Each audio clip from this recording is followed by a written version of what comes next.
సత్తెనపల్లికి జగన్ వస్తున్న నేపథ్యంలో ఒకవైపు సత్తెనపల్లి పూర్తి కూడా పెద్ద టెన్షన్లో ఉంది. పోలీసులు పెద్ద ఎత్తున పహరా కాస్తున్న నేపథ్యం, ఎక్కడికక్కడ ఆంక్షలు విధించినప్పటికీ వేలాది మంది జగన్ వెంట నడుస్తున్న నేపథ్యంలో ప్రోగ్రాం దాదాపుగా 2 గంటలు ఆలస్యంగా నడుస్తున్న పరిస్థితి అయితే చాలా స్పష్టంగా ఉంది. ప్రస్తుతం మనకి సత్తెనపల్లి ఇన్ఛార్జ్ భార్గవ్ మనతో ఉన్నారు. మాట్లాడే ప్రయత్నం అయితే చేద్దాం. భార్గవ్ గారు, ఎలా చూస్తారు ఓవరాల్గా? ఉదయం నుంచి కూడా మీ మీద పెద్ద ఎత్తున పోలీసుల ఒత్తిడి ఉంది. పోలీసులు ఎక్కడికక్కడ ఆంక్షలు పెట్టారు. కానీ మీ నాయకుడి వెంట జనాలు పెద్ద ఎత్తున వస్తున్న నేపథ్యం, సో ఇక ప్రోగ్రామ్ కూడా 2 అవర్స్ లేట్తో ఉంది జనాల మీద. ఏ విధంగా చూస్తారు?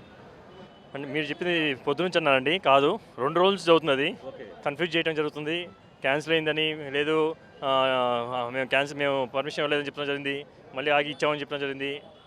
100 వెహికల్స్ 100 మందికి జనాలకి అన్న జగన్ గారు వస్తుంటే ఒక విలేజ్ సర్పంచో లేకపోతే ఒక ఎంపీటీసీ వెళ్తేనే 100 మంది వస్తారు, 100 మంది పైన వస్తారు.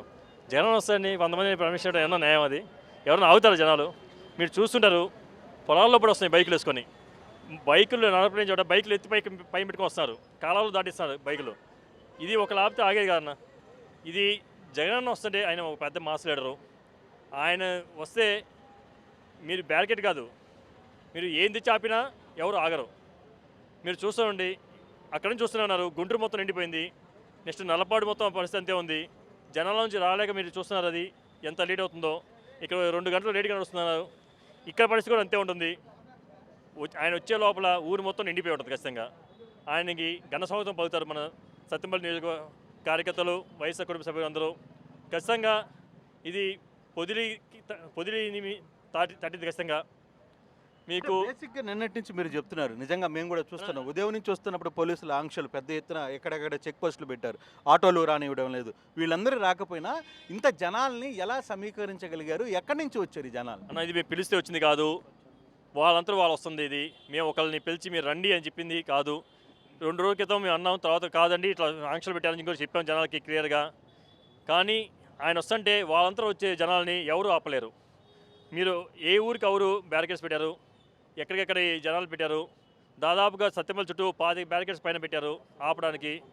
బస్సులు తప్పితే మిగతా రాకూడదన్నారు, బైకులు ఆపేశారు. నడుచుకుంటూ వస్తున్నారు జనాలు. 10-15 కిలోమీటర్లు దాటి నడుచుకుంటూ చాలామంది ఉన్నారు అక్కడ. మీరు పొద్దున్న చూస్తుంటే వాళ్ళు ఎక్కడ ఒకసారి ఇంత ఎండలో కూడా ఎక్కడ ఆగట్లేదు, అటు ఇటు తిరుగుతూనే ఉన్నారు అరుచుకుంటూ. ఇది జనాల నుంచి వచ్చిందన్న.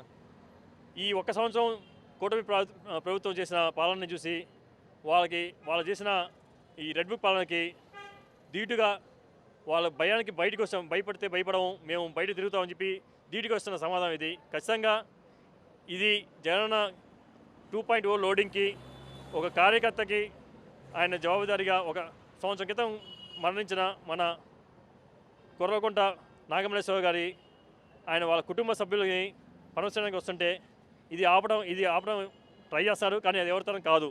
కానీ మీకు ఒక రెస్ట్రిక్షన్ ఉంది, మీ మీద 100 మందే రావాలి, 3 వెహికల్స్ రావాలి. కానీ ఈరోజు ఆ లిమిట్ దాటి వేల సంఖ్యలోకి వెళ్ళిపోయింది. రేపు ఉదయాన్నే పోలీసులు యాజ్ ఏ ఇన్ఛార్జ్గా మీరున్నారు, మీ మీద కేసులు కట్టచ్చు, లేకపోతే ఇంకో రకంగా చేయొచ్చు. దాన్ని ఏ విధంగా రియాక్ట్ అవుతారు? మేము నిన్న ఆయనకి ఎస్పీ గారికి క్లియర్గా చెప్పడం జరిగింది. ఎంతమంది వస్తారంటే అది మా చేతుల్లో లేదండి. వచ్చేది జగన్మోహన్ రెడ్డి గారు. ఆయన వస్తున్నారంటే 100-200 లిమిట్ చేసేది మా వల్ల కాదు. మేము ఎంతమంది వస్తామో మేము చెప్పలేము. వెహికల్స్ అయితే ఎక్కడెక్కడ ఆపేసాము, మేము ఎక్కడికి వెహికల్స్ ప్రొవైడ్ చేయట్లేదు, అన్నీ ఆపేసాం. మీరు చూస్తుంటే ఈ పెద్ద వెహికల్స్ ఎక్కడ వచ్చి ఉండవు, ఆటోలు కూడా ఎక్కడ జనాలు రాలేదు. వాళ్ళు బైకుల మీద నడుచుకుంటూ వచ్చిన వాళ్ళే, బస్సుల్లో వచ్చిన వాళ్ళే. సో ఇది మాత్రం ఒకళ్ళు మొబిలైజ్ చేసింది కాదు. దీనికి యాక్షన్ తీసుకుంటే మేము చేయలేము. మేము అన్నిటికీ సిద్ధమై ఉన్నాము. ఏం జరుగుతుంది అది ముందు చూసుకుంటాం. కానీ ఆయన వస్తుంటే ఎవరు ఆపడం ఎవరి తరం కాదు. అది మీకు క్లియర్గా తెలుస్తుంది ఈరోజు చూస్తుంటే.